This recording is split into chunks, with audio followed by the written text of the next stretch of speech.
We come today to the end of the church year, the last Sunday after Pentecost. Through this past year, we have traveled the course of the gospel with Jesus. We have stood at the stable with the shepherds. We watched in awe the little baby with his mother and father. With Jesus' mother and Mary Magdalene, we stood at the foot of the cross as Christ died. And again, with the women and the disciples, we ran to the tomb and found it empty. Finally, locked in the upper room, we witnessed the Holy Spirit swept down like wildfire upon us and sent us forth to preach the good news that the cross was not the end, but the beginning. Now, as this year ends, we once again enter Pilate's courtyard. And the ultimate question Pilate asks Jesus, are you the king of the Jews? Our people have waited the last day for a long time. Daniel caught a glimpse of it years ago in a mighty vision.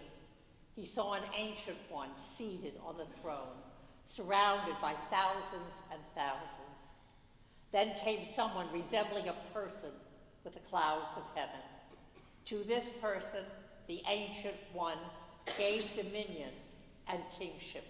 His dominion is an everlasting dominion that shall not pass away.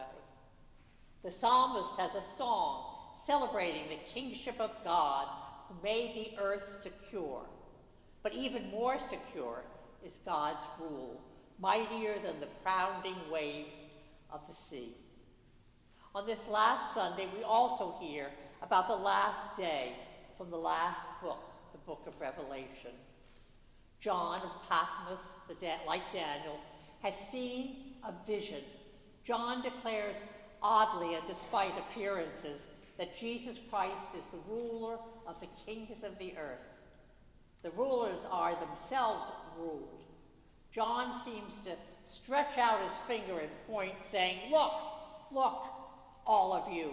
He is coming with the clouds. Every eye will see him, even those who pierced him."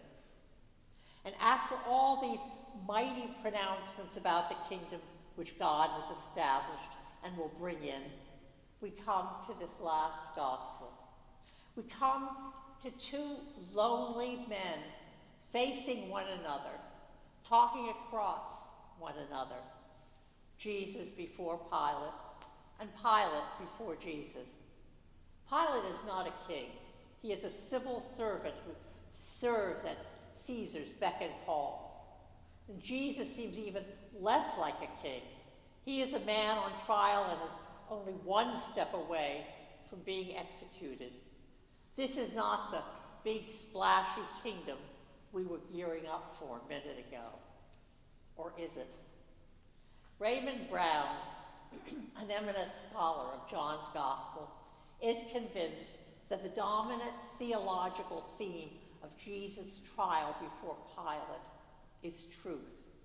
Truth in Jesus' meaning of kingship. Pilate, are you king of the Jews? And Jesus, my kingdom is not from this world.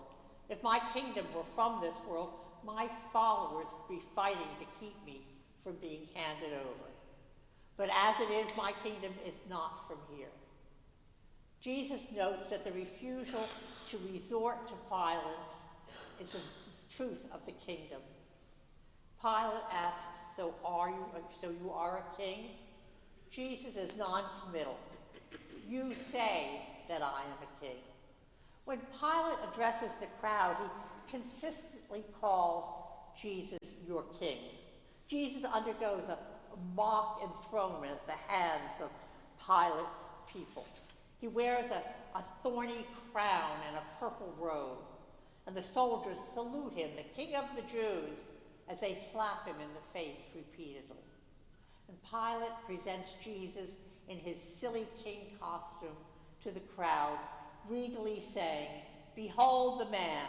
The people shout as one answered, not, "Long live the king," but "Crucify him, crucify him." And finally, Pilate has fixed to the cross above the twisted corpse a placard which says, "The King of the Jews." So there, let this be a lesson to you. This is the fate for any pretender to power who would challenge the rule of Caesar, the Almighty One. His dominion is an everlasting dominion that shall not pass away, and his kingship is one that shall never be destroyed. Because we have been to the cross and the garden of resurrection, we can see through the charade in the narrative. The pretenders to power are Pilate and his higher-ups. The true king is the harassed and seemingly helpless Jesus. John's narrative shows us a ruler with all the accoutrements of power, with authority to take away life, who stands powerless in the face of true power, true authority and life. When Pilate asked Jesus for the second time, "Is he a king?" Jesus adds, "For this I was born, and for this I came into the world, to testify to the truth. Everyone who belongs to the truth listens to my voice." As the truth, Jesus unmasks all oppressive worldly pretensions. Does Pilate belong to the truth? Will Pilate listen? From this point on, the subject of the trial is not whether Jesus is innocent. Even Pilate knows the answer to that. The man on trial now is Pilate himself, and the question is whether he will respond to truth. Pilate questions Jesus, and what is the truth is telling. Pilate doesn't even know what truth is. He doesn't know truth when he sees it. The trial in John's gospel starkly places before us a choice: the kingdom of this world or the kingdom of Jesus, the truth. The chief priests made their choice. We have no king but Caesar. Now it's our turn. Will we listen to the voice of truth? Will we be able to take our stand and say, "We have no king but Jesus"? A couple of years ago, I heard an interview on television where a commentator was trying to get to the truth about a situation. He was interviewing a woman in politics. The commentator said, "Facts are facts, the truth is truth." The woman answered, "No, there are alternative facts, alternative truths." The commentator was dumbstruck at the woman's answer. In talking about truth, the theologian and author Frederick Buechner says, "A particular truth can be stated in words: that life is better than death, love than hate, that there is God or not a God, that light travels faster than sound, and cancer can sometimes be cured if you discover it in time. But truth itself is another matter. The truth that Pilate asked for, tired and bored and depressed by his long day, the truth itself cannot be stated. Truth simply is.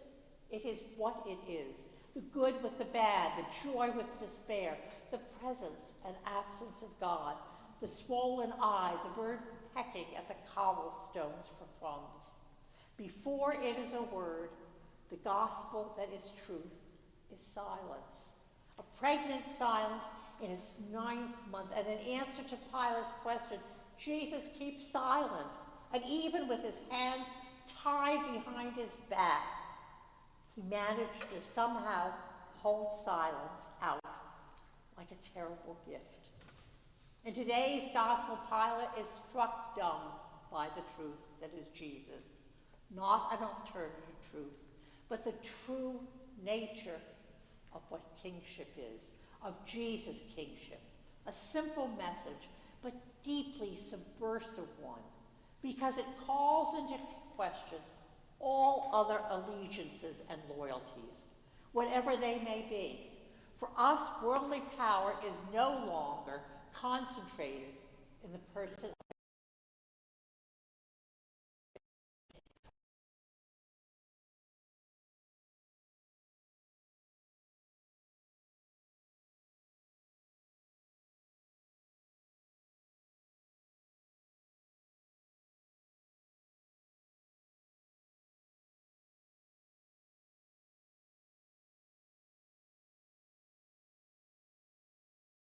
the truth of capitalism, efficiency applied science, or what have you, and fed by the advertising media.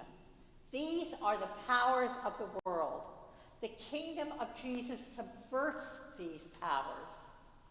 The kingdom of Jesus is centered not upon clout and coercion and capital, but upon love, self-giving love that conquers death, the sign of victory of God.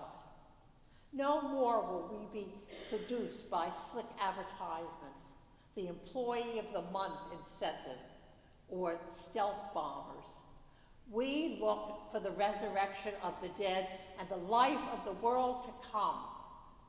Easy and high-sounding words for a preacher to say, perhaps. More difficult it is to prescribe what to do. Christ's kingdom is not of this world. There are two things that we can do. First, we can refuse to comply whenever the power that be would coerce us to acts which are not Christ-like. Second, we can be the church, the messianic community who lives no longer for itself, but for him who died for us and rose again. The kingdom to come must be preceded by the kingdom that is, here and now. The kingdom that is based on love of all God's creation. A kingdom which is made up of followers of Christ who give preference to the poor, to the other-abled, to those who are homeless, are hungry, on the margins, and to those who are the strangers among us, the strangers in a foreign land. The kingdom to come